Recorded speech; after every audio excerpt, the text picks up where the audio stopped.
so he kind of takes away some spacing that MJG is just known for. Yeah. So he kind of makes him uncomfortable sometimes.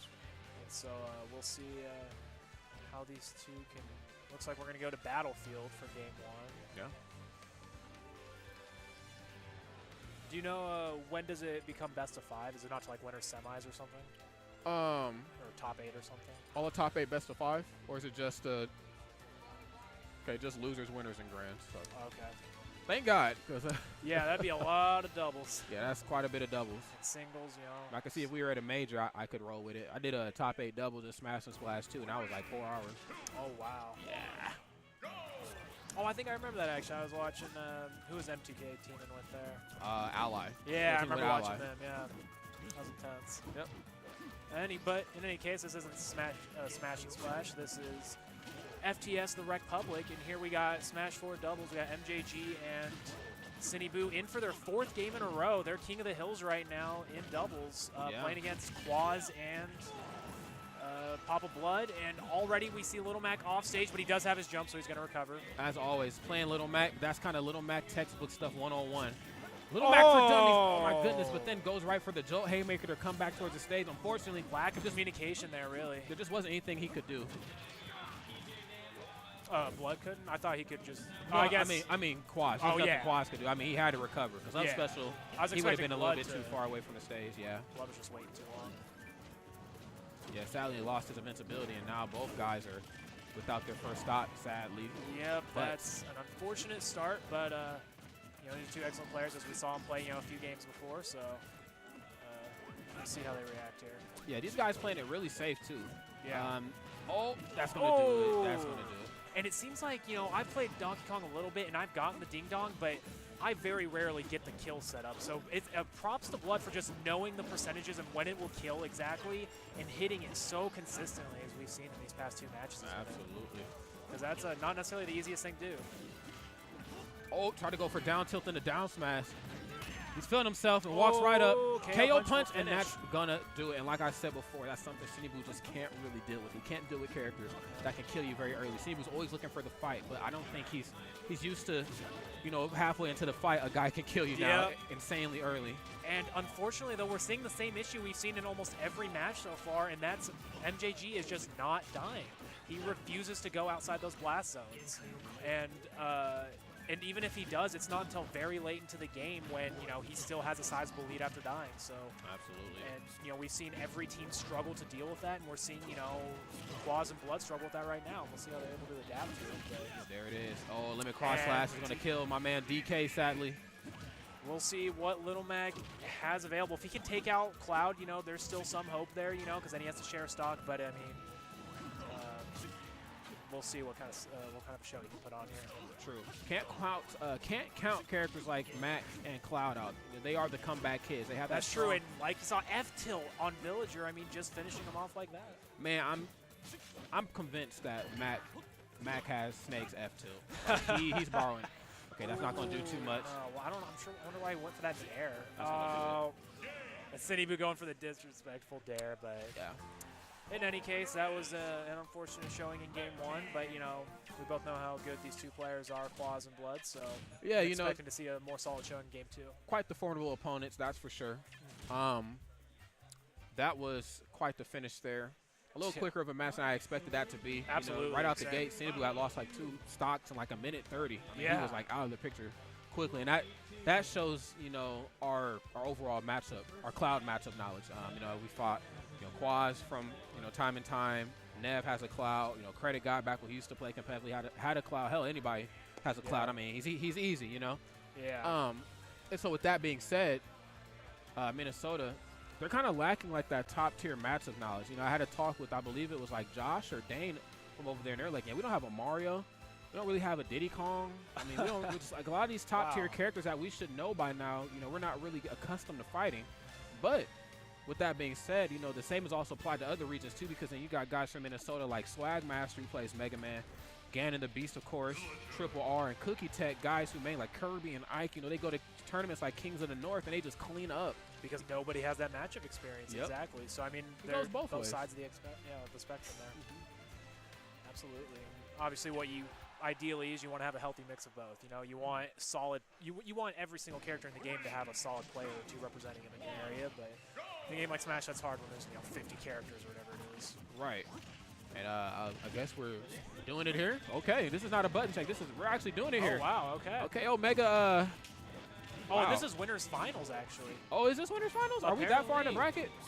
I did not realize. So this is a best of 5 actually then.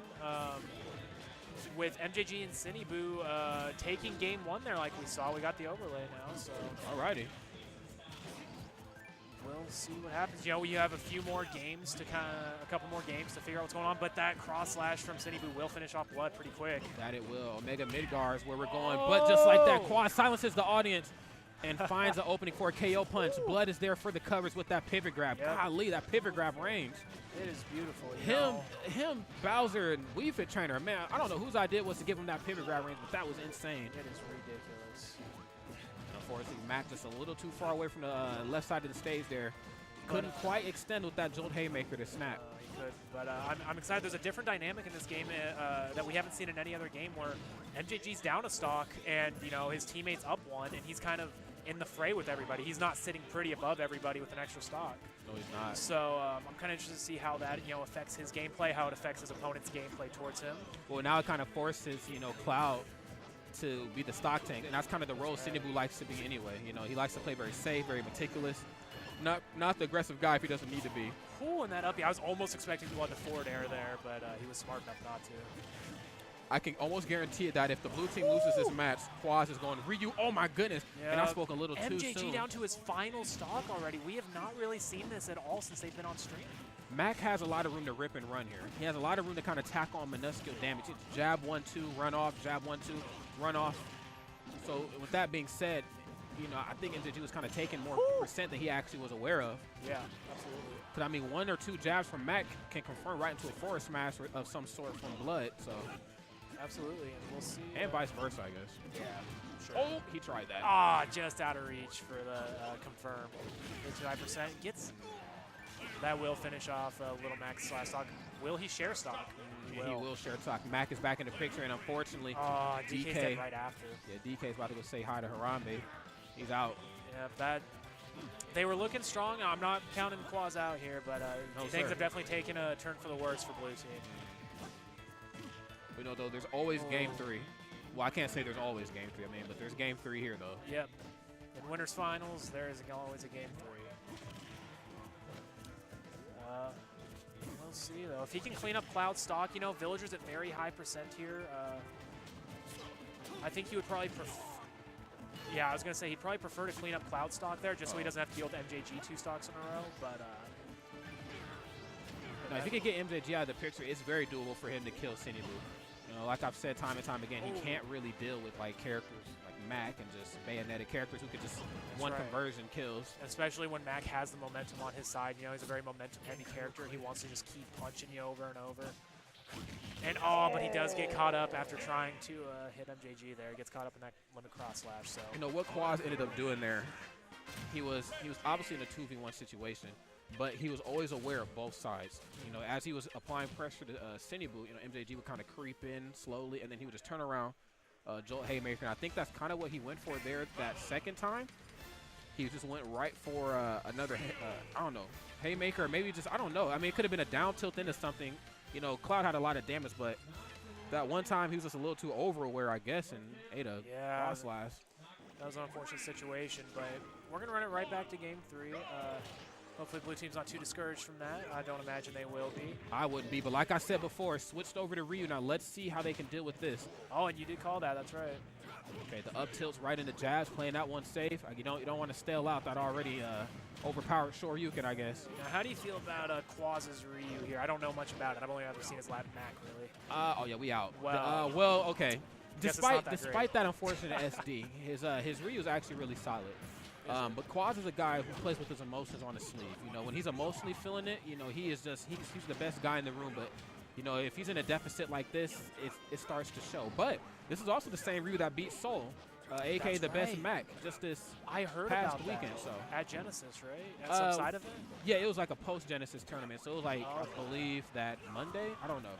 Okay. I actually just heard about that earlier today. It's very impressive from his part, and he's doing some stuff here. I'm liking the focus attack. I mean, Soul was his idol, and he beat him, so I don't know, dude. I feel like you win no matter what. Yeah. Absolutely. Oh, wow. And Sinnyboo, unfortunately, is out of the picture. Oh, no, he's not. I forgot he had a jump. Wow. Can't count that man out quite yet. Oh! That was just a beautiful execution on Kwaz's part. Like you said, when he's feeling it, you know, he looks like the best player in the room, I guess. And right there, he was feeling it. Yeah, he definitely sent them to the depths of hell. Okay, a little late on the focus attack. Didn't FADC out of that, but unfortunately, MJG got caught slacking. And I was just about to say that they're going to have to figure out what to do with MJG stock before he starts running away with the lead again. But yeah, now once Ryu gets going, it's scary, man. absolutely. I played against a couple good reads. But he is down to his last stock here, but DK's still sitting at 2 stocks, so BlooD's kind of being the tank of the team, as you would expect. That's one small issue that the blue team has. They're always there for the follow, but sometimes they're there when they're not needed. Yeah. And it seemed like their BlooD just went for that up tilt when it really wasn't needed. I think Kwaz kind of had that one. You don't always have to go for the follow-up. Being a bit of a ball hog, if you will. Yeah. Okay, not going to quite finish off DK stock. He's living. Dreamland's a very big map, and DK is a very heavy character, so we could expect to see him live to potentially, you know, 170, 180, even higher. But, yep, still living. Oh, my God. Oh, that will finish him off, the up air. That was an unfortunate spot for DK to be in because he went for the grab but couldn't go for the ding-dong, so he was forced to throw up. It's unfortunate. Dash attack. Instant side B from Ryu. See, okay, focus punch to land. Ooh, gets caught from the down air. He was going after MJG there, but. Oh, very interesting. Wow, that was what? Okay. Oh, okay, that was scary. I think he was going for the soft up tilts into the spike. Yeah. I ended up getting the like he did percentages before. mixed up. Yeah, I thought he was actually going to go for the Shoryuken, but I was looking at Villagers' percentages. Oh, BlooD is out of the picture. BlooD got a little too spontaneous off stage, and Ryu unfortunately is out the picture too. And that is a swift 3-0. Oh man. And mad props to MJG and Sinnyboo for making it to grand finals untouched. Have they lost a game since we've watched them play? I don't think so, man. I think so it's just either. been all 3-0s. Now 3 you and know 2-0s, what